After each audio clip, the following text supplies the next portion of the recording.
Halo para pencari cuan, selamat welcome di channel Dapur Saham Indonesia.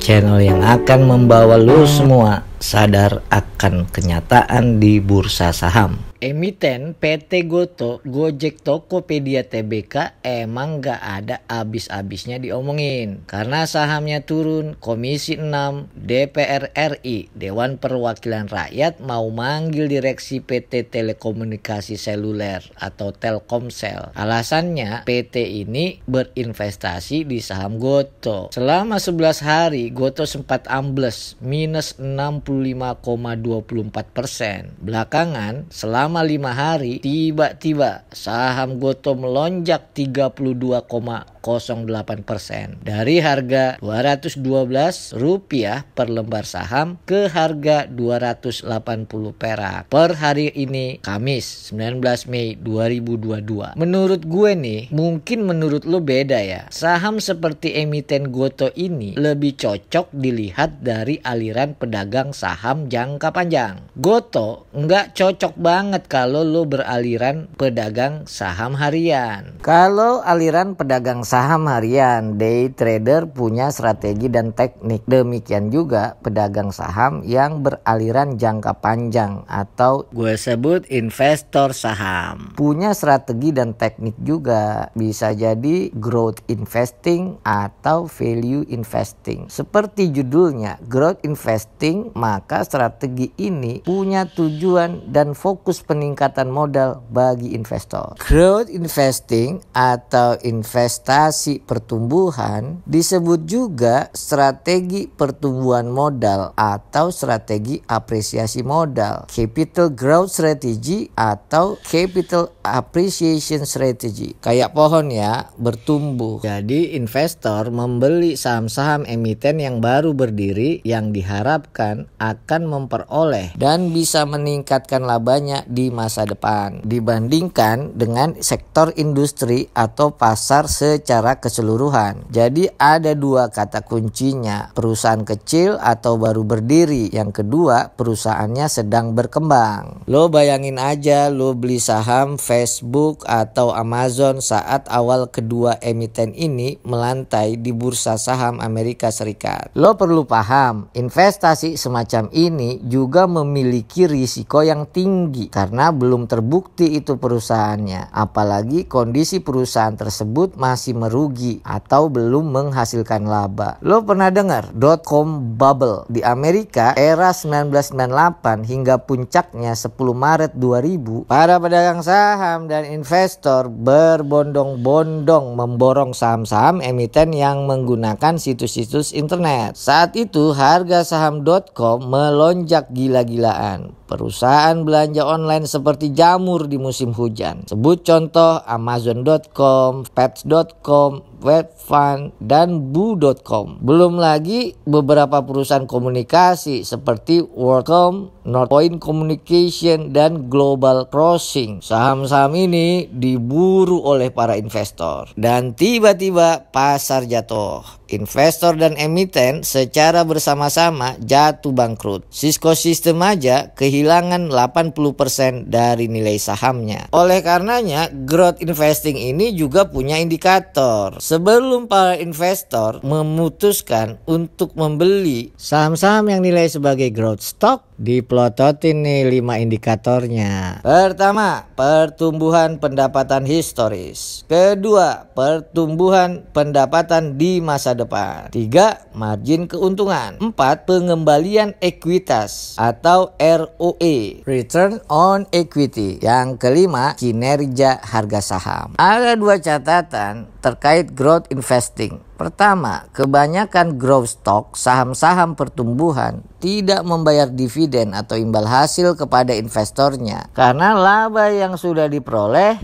digunakan lagi, diinvestasikan lagi untuk pengembangan perusahaan. 2, perusahaan masih balita dan baru melantai di bursa saham. Perusahaan balita ini menjual harapan, hope, atau mimpi dream, suatu saat perusahaan akan menjadi raksasa dan laba yang diperoleh akan diterjemahkan ke dalam harga saham yang tinggi di masa depan. Karenanya growth investing sangat berbeda dengan value investing. Kalau investasi nilai, value investing, maka strategi investasinya membeli saham-saham di perdagangan yang terlihat nilai intrinsik dan nilai bukunya, book value, sedang jauh di bawah nilai sebenarnya. Investasi nilai, value investing, adalah strategi investasi yang melibatkan pengambilan saham yang tampaknya diperdagangkan kurang nilai intrinsik atau nilai bukunya. Populernya beli saham Mercy dengan harga bajai yang diintrodusir oleh Om Lo Keng Hong. Bagi value investing, haram hukumnya membeli saham di atas harga intrinsiknya. Ini beda dengan growth investing. Growth investing bisa saja membeli saham di perusahaan yang diperdagangkan lebih tinggi dari nilai intrinsiknya. Mengapa growth investing berani? Karena asumsi yang digunakan, nilai intrinsik akan tumbuh dan pada akhirnya melebihi penilaian saat ini. Ini yang terjadi di saham Amazon. Secara historis, saham Amazon diperdagangkan dengan rasio harga terhadap pendapatan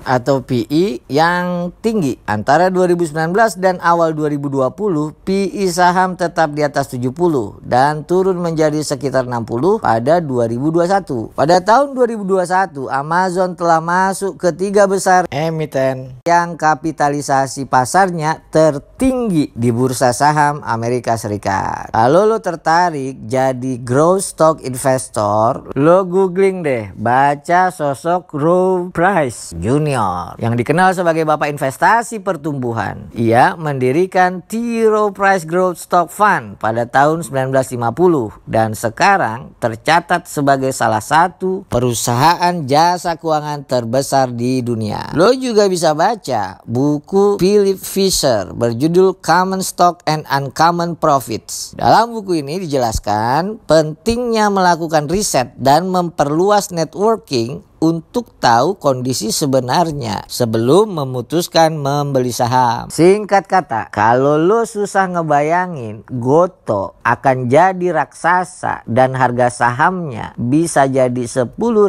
atau bahkan lebih di masa depan, lo nggak cocok jadi growth investor. Sekian dulu video kita kali ini. Mudah-mudahan dikit-dikit ada manfaatnya. Terima kasih ya udah nonton channel Dapur Saham Indonesia.